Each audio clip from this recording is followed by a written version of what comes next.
भाई आपका सवाल ये है, अब 84 लाख योनियां कौन कौन सी होती है, ठीक है, और उनको कैसे कैसे पैदा होती है? तो इसका सवाल ये है, 84 लाख योनियां, 30 लाख योनि तो पेड़ पौधे लता बेल वृक्ष घास फूस की होती है। 30 लाख योनि मतलब 30 लाख किस्म की प्रकार धरती फाड़ के जो पैदा होते हैं, घास फूस लता बेल वृक्ष, ये 30 लाख प्रकार के होते हैं। और दूसरा 27 लाख योनि होती है कीट पतंग मच्छर मक्खी छोटे जंतुओं की।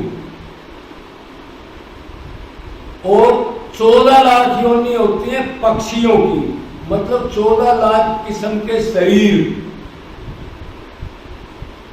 और 9 लाख योनि होती है पानी के जंतुओं की, ठीक है। और 4 लाख योनि होती है 4 पैरों वाले जानवर, पशु, देवता, राक्षस और मनुष्य भी उसमें आ गए। 4 लाख योनि ये होती है। तो 30, 27, 14, 9 और 4 इतनी होगी 84 लाख योनियां। तो साथ साथ ये भी देख लेना, अगर ये देव दुर्लभ तन मिलने के बाद अगर हमने अपने अंशी से प्रेम नहीं किया, प्रेम करना पड़ेगा, हाथों की पूजा वाली बात नहीं कर रहा हूं मैं, मतलब उसकी याद नहीं आ जाए तो इतना विस्मरण हो जाए, अंदर अग्नि लग जाए और आपका हृदय गदगद होकर के द्रवित हो जाए, तब, और वो भी निरंतर करना है, गैप नहीं देना।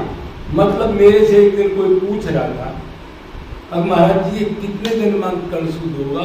तो मैं बोला कि देख मेरा तो खास तो तजर्बा है नहीं, कोई अच्छा संत बता देगा, लेकिन फिर भी टूट फूट से अपनी बुद्धि से मैं बता रहा हूँ, 10,000 बार कोई निरंतर रो ले इस काम, 10,000 बार गैप नहीं दे तो अंतकल शुद्ध हो सकता है। लेकिन भगवान की कृपा से, अपनी कृपा ना माने कि मैं रो रहा हूं, इतना ही भी रो लो, कृपा वो करेगा, लेकिन साधना आपने करनी होगी। कभी के लिए बैठ जाओ भगवान कृपा करेगा तो कर लेंगे, ये इसका मतलब ये नहीं है। मतलब ये है अब साधना भक्ति तो करे, लेकिन अपने आप को भगत ना माने, अपने अंदर कोई खासियत ना माने, साधना तो करनी है। जीवेश, ये विद्या माया में भी बहुत से संत उलझ जाते हैं।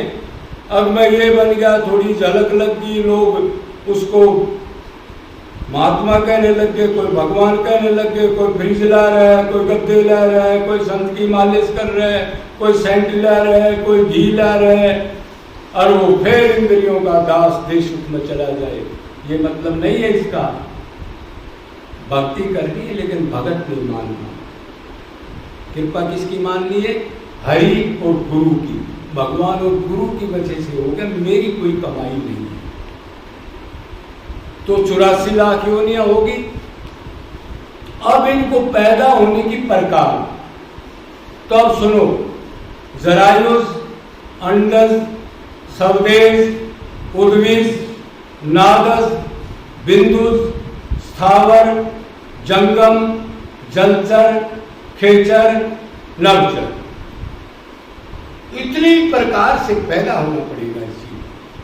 अब गर्भ के तुम को याद करके आज से कोशिश कर लो, तुम काल कोठड़ी में इतनी बार कैसे जाओगे? होए होए होए, जहाँ करवट भी नहीं, जहाँ अंधेरा और मलमूत्र सड़ी हुई आंखें। इस चीज को मैं इसलिए बता रहा हूं, नॉलेज की बात नहीं, इसको याद करके भगवान में लगना भी है, याद करके लगना है। फिर क्या होगा मेरा? वो कौन कह रहा है? अमजद खान कह रहा है? कौन कह रहा है? अब तेरा क्या होगा कालिए? सुना है? और वो कह रहे हैं सरकार सरकार सरकार। क्या सरकार? सरकार मैंने आपका नमक खाया है। तो अभी तो तेरे दुष्ट का नमक खाया है, तभी तो तू दुष्ट हो गया, तभी तब गोली खा। ये हालत है। तो अब देखो जरायुज क्या चीज। जरायुज का मतलब है जो जेल से पैदा होते हैं। मनुष्य भी जेल से पैदा होते हैं। हम जरायुज हैं पैदा होने के साथ। जेल मतलब जेल ऊपर जो कांचली होती है, बछिया बाछड़ा जैसे कटरू के जेल नहीं होती ऊपर कवर, थैली हो जाए। हाँ थैली। अच्छा। हाँ हाँ अच्छा। अंडज किसे कहते हैं? जो अंडे से पैदा हो। और स्वदेश किसे कहते हैं? हैं? हाँ, वो बगैर माँ बाप के पैदा हो, जो जीव बगैर माँ बाप के पैदा हो। पसीना और गंध, दो चीज से जो पैदा हो। जैसे आपके ठेके में सुलसी होगी, कहां से आई भाई? खाटमा खटमल हो गए, कहां से आए? ढेरे हो गए, कहां से आए? अभी घाव है, सुबह तक कीड़े पड़ गए उस जीव में, कहां से आए? अभी गोबर पड़ेगा, सुबह मिट्टी मिला, कहां से आए? जो गंध से और पसीने से जीव पैदा होते हैं वो भी आत्माएं। ये मत समझना वो आत्मा नहीं है। अच्छा, ये हो गया सबबीज। फिर उद्बीज। उद्बीज धरती फाड़ के जो पैदा है। सबसे जिनको शरीर नहीं मिलता उनको सूक्ष्म शरीर के साथ दंड दिया जाता है ऊपर, उसके बाद शुद्ध होकर के फिर दरख्त बनना पड़ता है। ध्यान रखो,